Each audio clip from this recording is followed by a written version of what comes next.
These questions is important in the point of view of AKTU exam. So firstly, we find net profit of project A.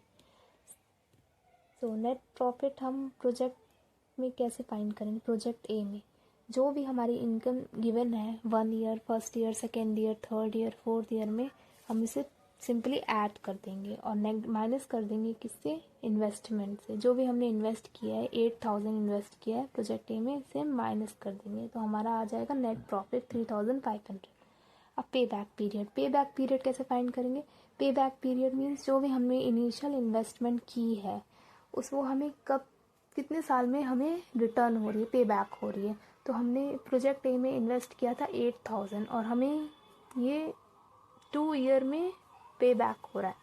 First year में 4000, second year में 4000। So total हमारा हो गया 8000 कितने साल में? 2 साल में हमें प्रोजेक्ट ए में जो भी हमने इन्वेस्ट किया था वो हमें वापस हो रहा है, रिटर्न हो रहा है। अब हम निकालेंगे इसका रिटर्न ऑन इन्वेस्टमेंट। इसमें फॉर्मूला यूज़ करेंगे average of annual profit on total investment into 100।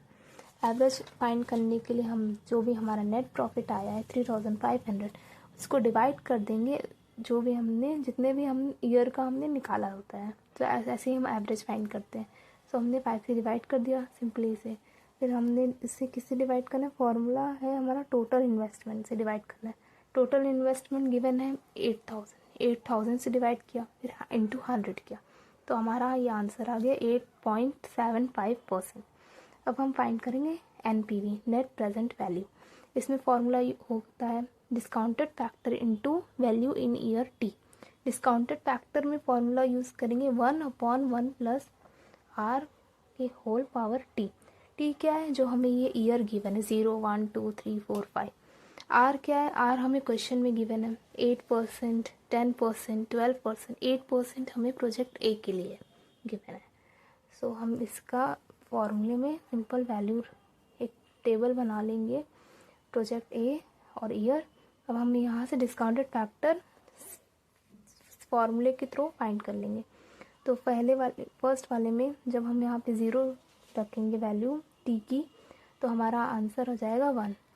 फिर 0 के लिए फिर 1 हम 1 रखेंगे वैल्यू टी में तो हमारा आंसर आ जाएगा 0.9259। ऐसे ही हम second year, third year, fourth year, fifth year सबके लिए हम डिस्काउंटेड फैक्टर फाइंड करेंगे। फिर हमारा फॉर्मूला क्या होता है NPV का? Discounted factor into value in year T.